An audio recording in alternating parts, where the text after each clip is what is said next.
Iran కు America పెట్టిన deadline ముగుస్తోంది. What next? ఏం జరగబోతోంది?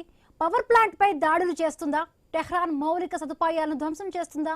ఎంతగా భయపెట్టినా బెదిరించినా వెనక్కి తగ్గేది లేదంటోంది ఇరాన్ నాయకత్వం. అయితే పాకిస్తాన్ రెండు దేశాల మధ్య రాజీ కుదర్చడానికి ప్రయత్నిస్తోంది. ఈ డీల్లో 45 రోజుల పాటు కాల్పుల విరమణకు బదులుగా యుద్ధాన్ని శాశ్వతంగా ముగించడానికి 10 నిబంధనలతో కూడిన ఒక ప్రతిపాదనను అమెరికా ముందు ఉంచింది.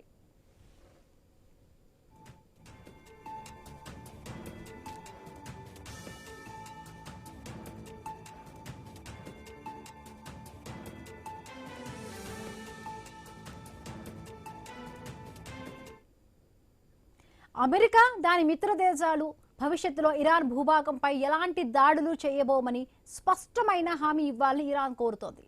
అలాగే కేవలం తాత్కాలిక కాల్పుల విరమణ సరిపోతని యుద్ధాన్ని పూర్తిగా ముగించాలని ఇరాన్ డిమాండ్ చేసింది.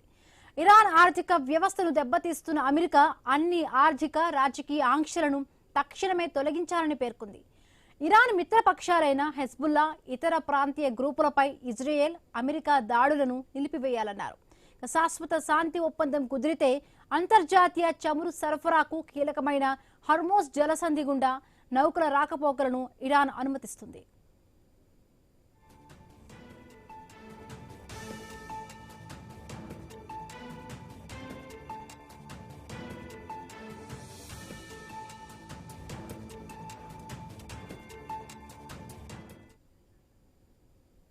హర్మోజ్ జలసంధి గుండా ప్రయాణించే ప్రతి నౌక నుండి సుమారు 2 మిలియన్ల రుసుమును ఇరాన్ వసూలు చేస్తుంది. వసూలు చేసిన ఆ ఆదాయాన్ని జలసంధికి అవతల వైపు ఉన్న ఒమన్ దేశంతో ఇరాన్ పంచుకుంటుంది. నౌకలు సురక్షితంగా వెళ్లేందుకు ఇరాన్, ఒమన్ జాయింట్ గా ఓ పటిష్టమైన యంత్రాంగాన్ని ఏర్పాటు చేస్తాయి. యుద్ధం వల్ల దెబ్బతిన్న ఇరాన్ మౌలిక సదుపాయాలను పునర్నిర్మించడానికి వసూలు చేసిన నౌకల రుసుమును ఉపయోగిస్తారు. అమెరికా నుండి నేరుగా యుద్ధ నష్టపరిహారం కోరడానికి బదులుగా ఈ నౌకల రుసుము ద్వారానే తమ దేశాన్ని బాగు చేసుకుంటామని ఇరాన్ ప్రతిపాదించింది.